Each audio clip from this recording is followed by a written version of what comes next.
And here to discuss that and the extraordinary week in politics is Gabe Debenedetti, national correspondent for New York Magazine. Gabe, another quiet week in the Capitol. Something like that. Yeah.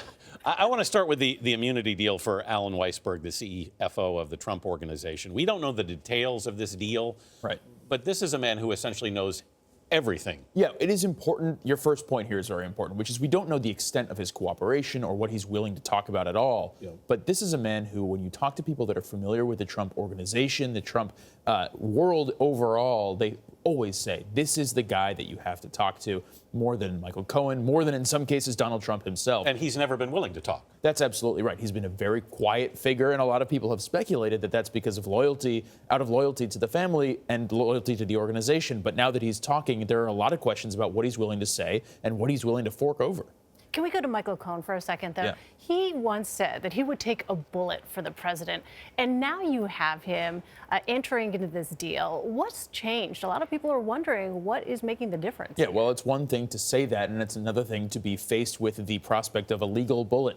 There is so much going on that he could be forced to account for. What we've seen so far, of course, is just a tiny thread of that with regards to this, what has turned into a campaign finance violation discussion. But we really haven't gotten into the overall finances of the Trump Organization, the Trump Foundation. And what we saw with the initial cooperation from Cohen is a suggestion that he's going to be willing to talk about a lot of things. We don't know it for sure, but it certainly seems as if he's opened the door to, a long time of talking. Well, in that plea, he specifically says for the principal purpose of influencing the election is what the grounds of he's acted on. But what does that mean in this larger probe? Yeah, well, that's a good question. We don't actually know if it means anything with regards to the Mueller investigation, and it probably doesn't directly. But what it does do is it directly implicates the president in a campaign finance violation that's very similar, actually, to something that happened a few years ago with John Edwards when he was a presidential candidate. He was indicted but not ultimately found guilty. But what this is a pretty serious violation, allegedly,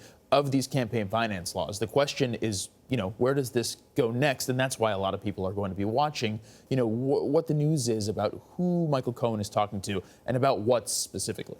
Paul Manafort, meanwhile, convicted this week on 8 of 18 counts, faces a second trial in mid-September in D.C.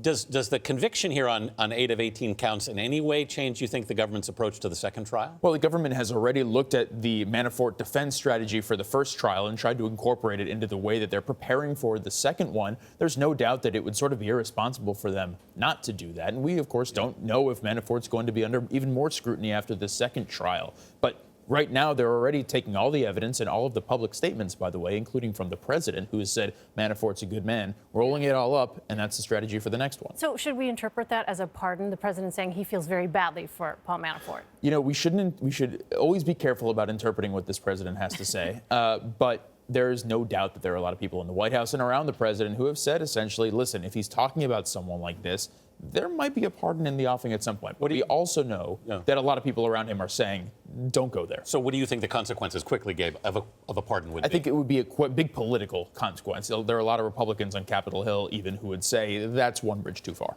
All right, Gabe Debenedetti, thanks so much, Gabe. Thank you.